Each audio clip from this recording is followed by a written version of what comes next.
Hop People, balik lagi dengan aku Inge di sini di acara Hopcast. Kali ini narasumber aku adalah parents dari Nicholas. Ditemani aku hari ini dengan Bapak Tiar Antoni Harahap dan Ibu Marlia Koniwati.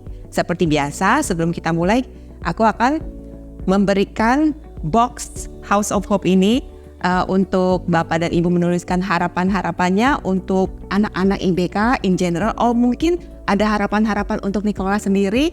Jadi aku akan kasih kertasnya, nanti kita akan membahasnya di akhir acara Hopcast ini. Arifa, ya. Oke Ibu, kasih.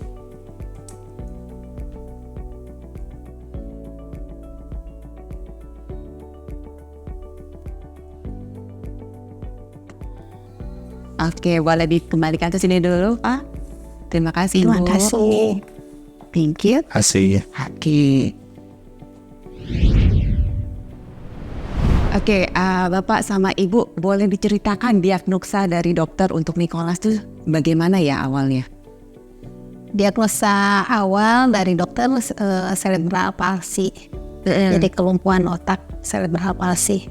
Oke, and then dengan berlalunya waktu ada simptom-simptom lain rupanya ya? Iya, boleh diceritakan nih Bu bagaimana? Ada hidrosepalus tuh pas umur 10 tahun. Hidrosepalus itu karena ada kena virus. Oke, selain CP, hydrocephalus, ada yang lainnya mungkin? Epilepsi. Sama satu lagi tuh penurunan kemampuan secara fisiknya, yang tadinya bisa jalan jadi nggak bisa jalan. Dari jalan merangkak, terus nggak bisa jalan, terus ya geletak. Oke, ini terjadi mulai tadinya bisa jalan terus nggak bisa jalan setelah meningitis ini. Iya. Setelah si hydrocephalus terjadi. Iya, betul. Oke, jadi dengan berbagai macam multiple symptoms ini, pola asuh seperti apa nih yang Ibu sama Bapak terapkan untuk Nicholas? Kita ngikutin apa yang petunjuk dari, kan ini anak ini sekarang terapi nih. Terapi di perkembangan pertumbuhan anak. Jadi apa yang diterapkan di terapi itu kita terapkan di rumah. Kita ajari juga belajar jalan, kemudian kita makan ya, ada juga terapi bicaranya, ada terapi okupasinya gitu loh. Kita terapkan di rumah apa yang diajarkan di terapi. Oke, jadi di tempat terapi itu diberikan skillsnya ke Bapak Ibu untuk diterapkan di rumah. Jadi tadi sebut banyak nih, ada terapi bicara, okupasi segala macam. Okupasi. Itu jadi di rumah ada shadownya, extra caretakernya, atau Ibu Bapak aja berdua yang bantu Nicholas? Kita berdua aja. Bisa dibilang full time job juga ya? Iya begitu. Iya, tapi dari semua yang sudah dilakukan ini, terlihat perkembangannya slowly but steady atau bagaimana nih? Ketika kami ngikutin apa yang diajarkan di terapi, itu perkembangannya cukup bagus. Kan mulai terapinya umur 6 bulan, mulai bisa duduk, berjalan, ya ada ininya gitu, ada progresnya, ada perkembangannya ketika mengikuti terapi itu. Oke, soal nutrisinya juga dijaga ketat atau? Iya, dijaga. Oke, mungkin ada certain food yang nggak boleh. Oh, ini boleh semuanya. Oh, semua boleh justru. Boleh. Cuma mungkin seberapa banyak porsinya aja kali ya? Porsi juga. Oh, sebebas-bebasnya juga. Sebebasnya, kita anak ini mau makan ya kita kasih makan. Cuma dia nggak suka nasi, sukanya bubur. Oh, oke. Iya. Oke, mungkin Bapak Ibu bisa ceritakan mungkin ada sesuatu skill tertentu nih yang kelihatan, bakat tertentu dari Nicholas gitu. Musik ya. Musik nyanyi. Sama nyanyi dia. Oh, Kita suka nyanyi. Musik, main alat musik? Bukan, tapi kalau kan istri saya kita main gitar nih. Kalau sedikit. Jadi dia begitu istri saya main gitar, dia ikut main. Cuman memang nggak bisa gitu ya. Cuman dia cuma breng-breng iya, aja. Gitu. Tiga breng-breng, tapi dia seneng gitu. Suka melodi gitu ya. Melodi. Sama nyanyi. Panjang umurnya, Allah mengerti. Terus lagu Sunda. Tapi nggak ada kata-katanya. Hanya nada. Oke. Baik, interesting. Terus bagaimana nih sebagai parents atau sebagai keluarga menerima atau men-treat Nicholas sampai detik ini? wah kita sih terima ya, itu kan anugerah Tuhan. Waktu kita sih nggak ada masalah. Awal-awal sih memang sedih lihat kok anak kamu itu cerebral palsy gitu. Tapi ternyata di rumah sakit tempat terapi banyak juga yang lebih parah gitu kan. Jadi akhirnya oh ya kita nggak sendiri, banyak juga orang yang mengalami hal yang sama. Akhirnya ya kami di situ belajar juga dari teman-teman yang lain sehingga oh kita harus seperti ini, kita harus sukacita, gembira gitu dalam menerima gitu anak ini. Mungkin ada pesan buat para parents yang new parents yang baru punya anak dengan IBK gitu, kayak kata-kata semangat atau based on experience Bapak Ibu yang bisa disampaikan mungkin kepada parents yang baru aja nih. Untuk parents yang baru, pertama kan pasti takut, sedih gitu. Tapi kita harus buru-buru kembali bisa menguasai perasaan kita. Kita harus punya pengharapan, harus sabar, harus tetap semangat. Karena pasti ada jalan keluar untuk anak kita gitu. Iya, mungkin kalau aku boleh men-summarize, biasanya parents dengan anak berkebutuhan khusus yang paling ditakutin masa depan mereka, gimana nih survivalnya dia, gimana mereka bisa berdiri sendiri, bisa punya pekerjaan, bisa survive gitu. Itu ada nggak ketakutan kayak itu nih Bapak dan Ibu? Ada ya, gini ya. Gimana nanti ke depannya gimana kalau kami nggak ada, anak belum mandiri, kami harus bagaimana gitu. Ada sih ketakutan itu, tapi hari-hari ini kita ya kami langsung menguatkan hati kami gitu bahwa selalu ada pengharapan di dalam Tuhan. Jadi kita nggak usah takut, jalani aja. Jalani aja. Dan hal apa yang Bapak Ibu lakukan untuk mempersiapkan Nicholas nih? Ya terapi tadi, supaya dia bisa mandiri. Sekarang kan kita yang paling utama anaknya bisa mandiri gitu. Kalau dia anaknya sudah bisa mandiri, kan pada saat kita mungkin tidak bisa lagi atau sudah tua atau sudah tidak ada, anak ini bisa berjalan sendiri gitu loh. Nah itu target kami suami istri, anak ini bisa mandiri gitu loh, bisa ke kamar mandi sendiri, bisa makan sendiri, jadi tidak tergantung orang tua gitu loh. Nah itu target yang harus kita capai, karena saya juga ya salah satu yang motivasi saya adalah firman Tuhan, masa depan anak ini masa depannya penuh pengharapan. Saya pegang itu aja, pasti anak ini punya pengharapan, masa depannya ada di tangan Tuhan itu loh. Jadi kita jadi kuat di situ. Iya, karena pasti challenges-nya banyak banget ya Kak. Ya secara waktu kan harus ada terus untuk Nicholas, dan secara finansial harus belajar ini, belajar itu, terapi ini, terapi itu. Jadi challenge-nya banyak banget untuk para parents seperti ini. Jadi teman-teman jangan menyerah, jangan give up hopes, tetap ada harapan kok. Asal kita mau rajin, mau berdoa, mau bersabar. Dan yang satu lagi menjadi masalah aku rasa informasi untuk para parents dengan anak-anak IBK ini awal-awal ibu sama bapak kesusahan gak nih? Awal-awal ya, karena sebelumnya kan kami di Lampung. Di sana 13 tahun yang lalu belum ada tempat untuk terapi. Jadi saya kembali ke Bandung. Di Bandung ke rumah sakit. Nah, ternyata di sana ada terapi, terapi gitu. Sampai harus pindah ya? Iya, sampai Bandung. Pindah LDR kami. Tapi sekarang udah ada di Lampung sana? Atau? Di Lampung nggak ada. Jadi kita pindah ke Bandung.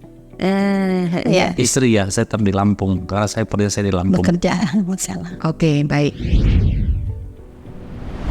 Mana Bapak sama Ibu mengusahakan kebutuhan Nicholas?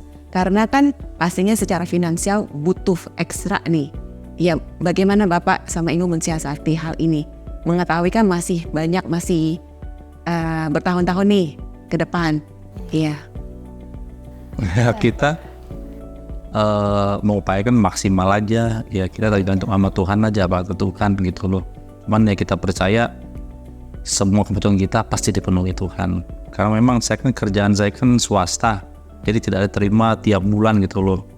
Makanya saya bersama Tuhan, dan Tuhan sampai sekarang pelihara dan apa yang di program Ekal pasti ada. Tuhan tidak pernah berhutang. Iya betul. Ya. Dan pasti ada sampai sekarang gitu. Selalu ada.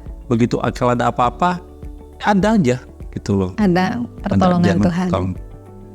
Dan aku nih dari tadi ngeliatin Ibu Connie lah, like so bright, full with smile ini, like rahasianya apa nih Bu? Bisa Ibu tuh kayaknya tegar banget dan masih happy, masih punya harapan. Bapak juga mungkin bisa di-share tipsnya.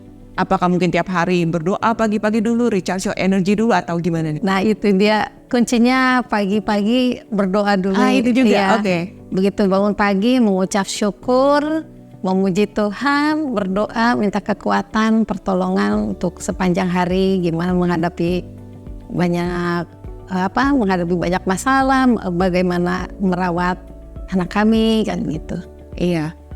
Kira-kira nih kalau aku ya sebagai orang normal sometimes karena udah kerja terlalu hektis dalam aku butuh waktu sendiri, my healing time. Kalau Bapak Ibu gimana nih? Pernah nggak ada waktu kayaknya aku butuh healing time aku nih gitu? Healing time kami ya saat teduh, berdoa, menikmati hadirat Tuhan. Dan saat Haikal sudah tidur. Iya, saat Haikal udah tidur. Begitu ya anak kami kan dipanggilnya Ekel, Miracle, Ekel. Begitu dia tidur langsung me time, nyantai. Oke. Tapi nggak pernah merasa ada bahwa Nicholas ini beban ya? Enggak. Ya salah satu itu jangan malu punya anak seperti itu. Iya. Terus jangan jadikan beban. Iya. Kalau udah jadikan beban ya kita pasti kurus, ini gemuk jadi saya. Wah Bapak jangan body shaming gitu. Iya. Jadi kalau udah mulai jadikan beban ya pasti semuanya jadi berat. Iya. Tuh. Kami full di rumah sakit waktu itu setelah operasi pemasangan selang di kepala. Itu 3 bulan full di rumah sakit, dari Februari keluar dari rumah sakit bulan Mei. Iya. Setelah bulan Mei, bulan Juninya opnam lagi 2 minggu, pulang lagi. Juli opnam 1 minggu, pulang lagi. Agustus, dan setiap bulan itu pasti opname gitu. Setiap bulan pasti opname. Hanya memang itu kami tidak menganggap semuanya itu beban, tapi berkat anugerah dari Tuhan. Jadi kita sukacita aja. Iya. Malah jadi ya betul kata suami, tambah gemuk. Kitanya sebagai parents harus sehat dulu untuk menjaga anak-anak kita, Pak. Iya, betul. Iya. Juga kalau misalnya ibu sama bapak pernah nggak ada perasaan kayaknya stres atau capek gitu, jadi harus cari komunitas, teman-teman mungkin para parents yang lain yang mempunyai anak-anak IBK itu penting atau cukup berdua saling diskusi aja nih? Ya ada kalanya kami juga kecapean gitu, tapi ya kami nyarinya itu komunitas yang kalau saya pribadi sih saya ikut kaum ibu di gereja itu aja. Iya. Enggak khusus ke yang anak-anak yang orang tua yang punya anak khusus. Iya, gitu. Saya aktifnya di gereja itu aja. Oke. Kalau Bapak kalau misalnya agak capek, stres gitu, bagaimana cara untuk balik lagi? Kalau saya nggak pernah ngerasa capek ngurusin Haikal ya. Biasa aja saya. Karena memang saya kalau pagi bangun tidur saat teduh saya. Iya. Jadi minta kekuatan dari Tuhan dan Tuhan berikan kekuatan. Saya nggak pernah merasa beban Haikal, nggak pernah. Paling ngopi aja. Ngopi sore-sore.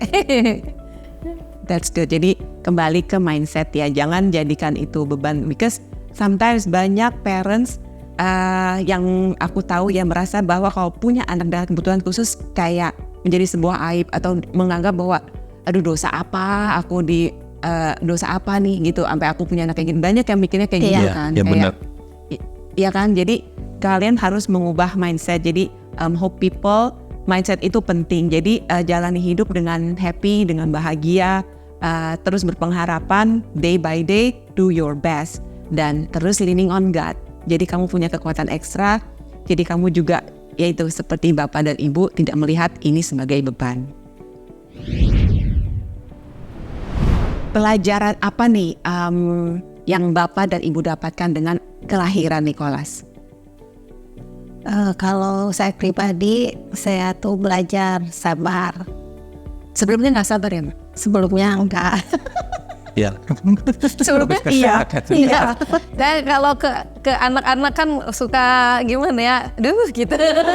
Gemes. Tulus, sabar, tetap percaya, terus ya berharap sama Tuhan itu.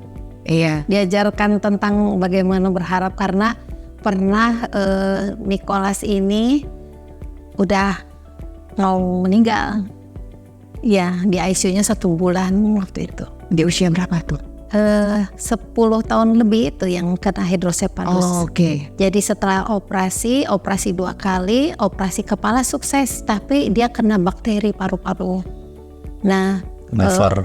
Kena lever, Empedu. kena empedu juga. Dekobitus. Komplikasi. Iya. Total complication. Iya, betul. Yang paling parah tuh paru-parunya itu udah putih, udah mau dipasang ventilator, udah harus ditidurkan Bu, ini anak udah nggak bisa, udah nggak ada pengharapan, dan nanti nggak usah dikejut jantung, kasihan katanya, takut menambah penderitaan, jadi biarkan dia meninggal dengan natural. Kata dokter. Kata dokter sampai seperti itu. Iya. Iya. And then Ibu bagaimana saat itu?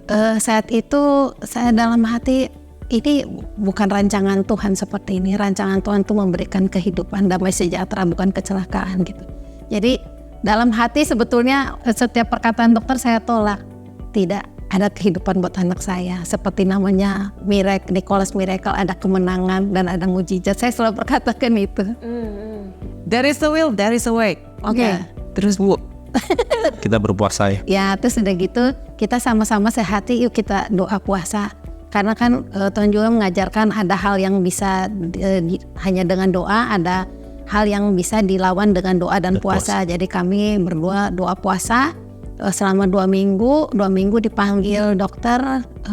Ketika ketemu dokter, dokternya bilang, Bu, lanjutkan doanya. Gitu. Karena ini udah ada kemajuan katanya. Ada perubahan ya. Ada perubahan. Nggak jadi dipasang Ventilator. itu juga ventilator gitu. Iya. Iya. Jadi sometimes balik ke faith, ke hope, ke prayer. Sometimes mungkin secara dunia manusia mau obat-obatan atau itu sains bilang ini, tapi kan Tuhan kita lebih besar. He's making the impossible possible. Iya. Oke, thank you so much guys. Sekarang waktunya kita mereview Hope Secret Box ini. Aku buka ya, aku bacakan apa hope-nya Bapak dan Ibu.